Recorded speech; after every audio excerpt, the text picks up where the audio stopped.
This is a story about a world obsessed with stuff. It's a story about a system in crisis. We're trashing the planet, we're trashing each other, and we're not even having fun. The good thing is that when we start to understand the system, we start to see lots of places to step in and turn these problems into solutions.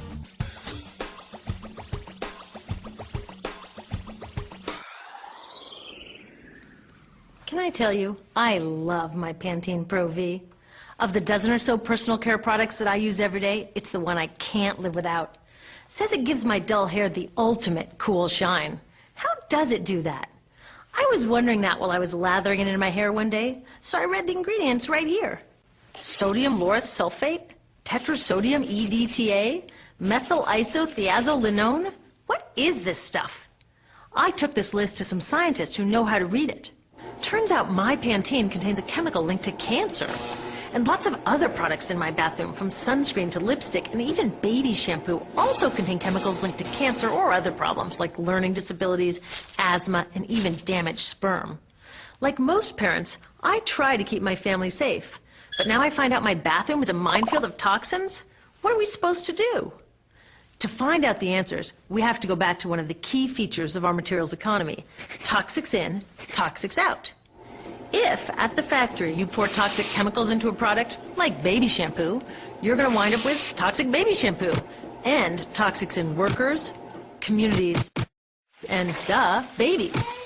So let's take a closer look at this toxic outrage where it seeps into our lives every day, in the bathroom.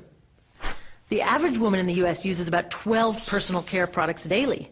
The average man about 6. Each product containing a dozen or more chemicals. Less than 20% of chemicals in cosmetics have been assessed for safety by the industry's safety panel, so we just don't know what they do to us when we use them. Would you fly on an airline that only inspects 20% of its planes? Of course, not all of these chemicals are dangerous, but we know that many are. Some are carcinogens. That means that they can cause cancer. Others are neurotoxins and reproductive toxins, proven to mess up brain development and reproduction in animals. Wait a minute, we're animals too. It's like a giant experiment. We're using all these mystery chemicals and just waiting to see what happens.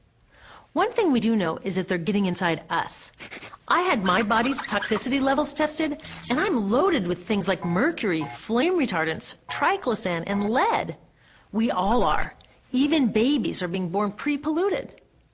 Now, I know we can't live in a lead-free world, but do we have to put lead in our lipstick? I don't know. Maybe it's my fault. Maybe I just bought the wrong thing. At the store, the choices seem endless. I can get lipstick in 49 shades, or shampoo for hair that's too dry, oily, fine, limp, or frizzy. But what about the choices that really matter? Like the choice to buy products that are safe? It turns out the important decisions don't happen when I choose to take a product off the shelf. They happen when companies and governments decide what products should go on the shelves. So who are these companies? This is Procter & Gamble. They're the ones offering me Herbal Essences, the #2 shampoo in the country. It contains toxic petrochemicals made from oil. Since when is oil an herb? On cosmetics labels, words like herbal, natural, even organic have no legal definition. That means that anybody can put anything in a bottle and call it natural, and they do. I mean, can you imagine a top seller called Petro Essences? Gross. What's even nastier are hair relaxers marketed to 5-year-olds and skin whitening creams. These are super toxic, both in their ingredients and in the message they send about what beauty is. Ooh, here's Estee Lauder offering me a chance to help find a cure for breast cancer. That's nice. But wait, they're also using chemicals linked to cancer. Don't you think the best way for Estee Lauder to fight cancer is to stop using those chemicals in the first place? So really, I get to choose between meaningless claims on a bottle. But these guys get the real choice about what goes into those bottles. And that happens back here, at the factories where they're formulated. Why do the makers of these products use all these toxics? Are they trying to poison us? No, they're just working from a 1950s mindset when people were totally swept up in better living through chemistry. In all that excitement, they forgot to worry about human health impacts. That was years ago, and they're still using these same old toxic chemicals. Today, big cosmetics companies say the doses of poison in their products are small enough to be harmless. Yeah, maybe if you use them once a year. I guess they never get out and see that their products are being used and combined with other products every day. A little toxic dose under your arms, a little more on your hair, on your lips. And workers in nail and hair salons get dosed all day long. So the industry is used to doing things this way, and they can, because even now that scientists have linked the chemicals they're using to all sorts of problems, there are no laws to get rid of them.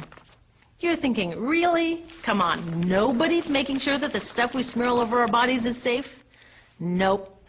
The FDA doesn't even assess the safety of personal care products or their ingredients. Since 1938, they've banned just 8 out of over 12,000 ingredients used in cosmetics. They don't even require that all of the ingredients be listed on the label. Now, this is an example where we can all agree a little more government action would be helpful. This lack of regulation leaves a huge hole that the cosmetics industry is all too happy to fill. They set up their own committee to self-police their products, and compliance with their recommendations is voluntary. So the cosmetics industry is making the rules and then deciding whether or not to follow them. So you see, it isn't our fault that these toxic products are in our bathrooms. It's a whole broken system that's ignoring the simple rule: toxics in, toxics out. But we're not helpless. There are resources online that we can use to protect ourselves by identifying the best possible choices in the store. But the real action is with people working to change the system. Because if we really want to solve this problem, we got to start here with these guys. Women, parents, workers, people all over the country are demanding that Congress pass a new law, giving FDA the power to make sure that our personal care products are safe. We need common sense laws based on the precautionary principle. That means that when you're dealing with hazardous chemicals, just err on the side of caution. Let's not debate how much lead should be allowed in lipstick. Just get the toxic chemicals out of our products. Smarter laws would force companies to get past that old 50s mindset and figure out how to get us all clean and shiny without toxic chemicals. Can they? Totally. Many responsible cosmetics companies are already putting safer products on the market. Green chemists are developing substances that are designed to be safe and non-toxic in the first place. European governments have required the removal of many toxic chemicals, and companies have figured out how to comply. When cosmetics are reformulated to be safe and labeled honestly, then we can feel comfortable with the choices available at the store. We can choose bouncy hair or full hair, shiny lipstick or matte. We can even choose to feel beautiful without using 20 products. But we'll know that whatever we choose, the most important choice, the choice to be safe and healthy, has already been made.